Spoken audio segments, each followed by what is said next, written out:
Assalomu alaykum hurmatli oyijonlarimiz, adajonlarimiz. Sizlar bilan bugun bolani rivojlanishdagi ikkinchi oylik haqida gaplashamiz. Xo'p, bolada ikkinchi oylikda nima bo'ladi? Nimalar qilishimiz kerak? Nimaga e'tibor berishimiz kerak? Ikkinchi oyligimizda bolada ikkinchi oyi emlash kalendarini boshlanishi hisoblanadi. Emlash kalendari uchun poliklinika tomonidan sizlarni chaqirilib, bola o'zi neyrosonografiya tekshiruvidan o'tiladi. Neyropatolog ko'rigidan, pediatr va immunolog, ortoped ko'riklaridan o'tiladi. Xo'p, har bittasini sizlarga hozir hisoblab, nima uchun ekanligini aytib beraman. Birinchi o'rinda neyrosonografiya qilinishining sababi bola tug'ruqdagi travmalar, bosh ichidagi travma bormi, yo'qmi, qon quyishlari, kistalari, qanchalik bosim qanaqa, gipoksiyalarimiz bormi, qon aylanishi qanaqa, qanchalik krotoklarimiz bor, har bittasini bilish uchun bu qilinadigan amaliyot hisoblanadi. Hozir kunda men aytgan bo'lardim, agarda farzandingiz 36 haftadan pastroqda tug'ilgan bo'lsa, 35-34 haftada tug'ilgan bo'lsa, eho обязательно qildirishingiz kerak. Bu o'zi yurak sohasini, ya'ni chunki bunda har bitta ko'rsatmali iskulchatsiya qilinadi. Bolada porok bormi, yo'qmi ko'rilib, har bittasi o'zida aytiladi. Neyropatolog ushbu ko'rsatmalarga qarab bolaga tashxis qo'yadi. Bolada agarda hech qanaqa patologiya bo'lmasa, ona tomonidan shikoyat bo'lmasa, neyropatolog buni sog'lom deb beradi. Neyropatologdan keyin umumiy pediatr ko'radi. Pediatr bolani tug'ilgandan boshlab ves olishi, qanchalik o'zgargan, bo'y o'sishi, qanchalik ortgan, bosh aylani, ko'krak aylani bir-biriga proporsionalmi, yurak urishimiz qanaqa, o'pkamiz qanaqa, oyoqlarimizdagi tonuslarimiz qanaqa, reflekslarimiz yaxshimi, bu holatlarni ko'rib, pediatr ham o'z xulosasini beradi.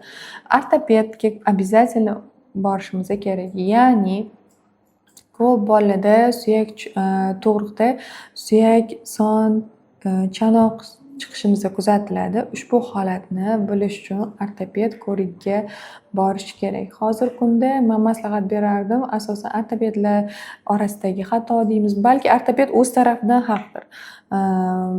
Yoki onalar o'zlari birinchi o'rinda 2 oylik, 3 oylik bolani chanoq, son sohasini rentgen qilishadi. Undan keyin xohlagan pediatrgami, ortopedgami shunday ko'rsatganingizda bolada patologiya bor ekan, hali anaqalari shakllanmagan, suyakchalari shakllanmagan deyishadi. Lekin ushbu shakllanish 5-oydan keyin aslida shakllanadi. Ya'ni agar rentgen qilmoqchi bo'lsanglar, bemalol 5-oydan keyin qilishinglarni tavsiya qilgan bo'lardim.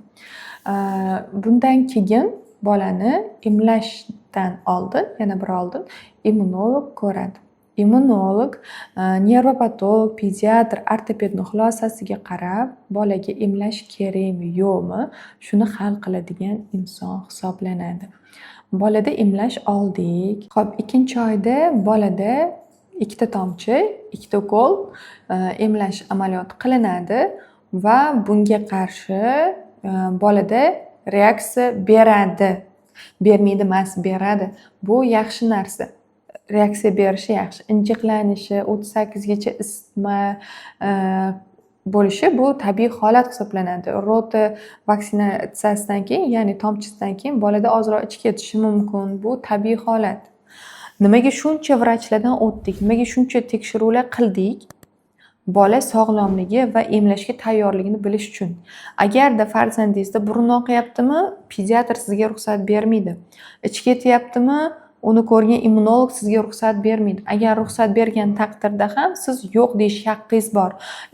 Kartalarga, ambulator kartalarga отказ yozishingizga haqqingiz bor. Sababini ko'rsatasiz, kelasi oy, kelasi hafta olaman deb aytasiz, bo'ldi. Bu boshqa naqa yo'q.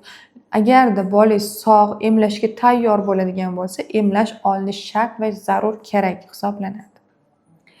Agar sizga ham shunaqa qulay ma'lumotlar, qo'shimcha ma'lumotlar kerak bo'ladigan bo'lsa, sahifamga obuna bo'ling. Bolani 1 oylikdan 1 yoshgacha bo'lgan har bir oylik fiziologik, patologik ko'rsatkichlarni sahifamda aytib o'tganman.